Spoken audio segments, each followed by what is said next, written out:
In the world of PC hardware, we've been conditioned to believe that bigger numbers always equal better performance.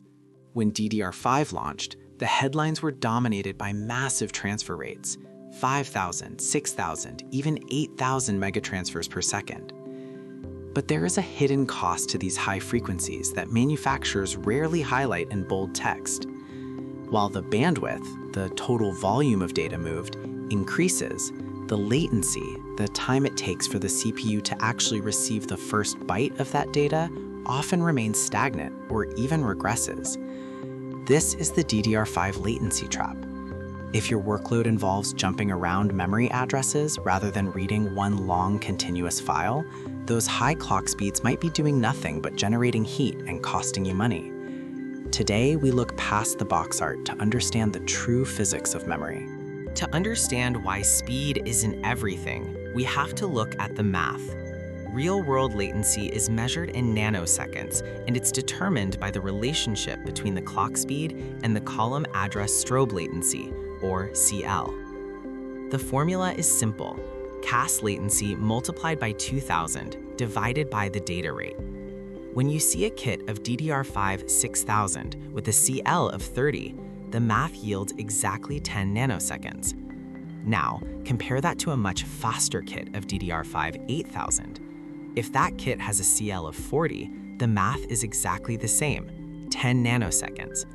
Despite the 33% increase in advertised speed, the time the CPU spends waiting for a response hasn't improved by a single picosecond. This is why a slower kit with tighter timings often outperforms an expensive high-frequency kit in gaming and daily tasks.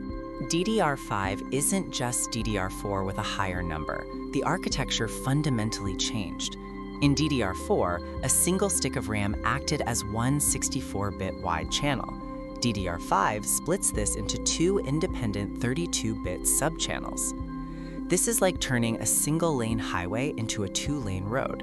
While the speed limit, the MT per second, is high, the split channels allow the memory controller to start a second request while the first is still processing. However, this architectural overhead adds its own waiting room time. If the software you are running doesn't take advantage of this parallelism, meaning it's just requesting one piece of data at a time, the extra speed of DDR5 is actually offset by the complexity of its own internal routing. To visualize the trap, imagine two different tasks. First, sequential access, like copying a large video file.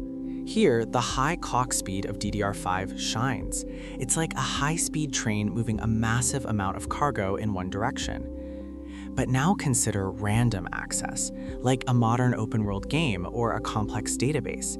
The CPU is constantly asking for small, unpredictable bits of data from all over the memory. This is more like a courier on a bicycle. It doesn't matter how fast the bike can go on a straightaway if the courier has to stop at 50 different houses and wait for someone to open the door every time. In these scenarios, the door opening time is the CAS latency, and if that time is high, the top speed of the bike is irrelevant. Modern CPUs are incredibly fast, often running at over 5 gigahertz. This creates a massive disparity. While the CPU can execute billions of instructions per second, it can take hundreds of CPU cycles just to wait for one piece of data to arrive from the RAM. When you use high-latency DDR5, you increase the number of wait states, cycles where the CPU literally does nothing but sit idle. In many games, the difference between 6000 CL30 and 8000 CL40 isn't just negligible. The 6000 kit can actually result in higher 1% low frame rates because the CPU spends less time stalled. You are paying a premium for the 8000 MTS kit, but you're actually purchasing more idle time for your processor. Let's look at the numbers from aggregated testing across the industry. For most users on AM5 or Intel 14th Gen, the sweet spot is currently 6000 megatransfers at CL30. Moving from 4800 to 6000 provides a massive 15% jump in CPU-bound scenarios. However, moving from 6000 to 7200 or 8000 often yields less than a 2% improvement while introducing significant stability risks. High-speed DDR5 requires much higher voltages and puts immense strain on the CPU's integrated memory controller. Unless you are a professional overclocker chasing world records, that extra 2000 MTTS is a game of diminishing returns that threatens the long-term health of your system. So, how should you spend your money? Don't buy the highest number on the shelf. Instead, look for the lowest nanosecond rating you can afford. Focus on a cant with a solid frequency, around 6000 or 6400, and then prioritize the lowest CAS latency possible. This ensures your CPU stays fed and your system stays stable.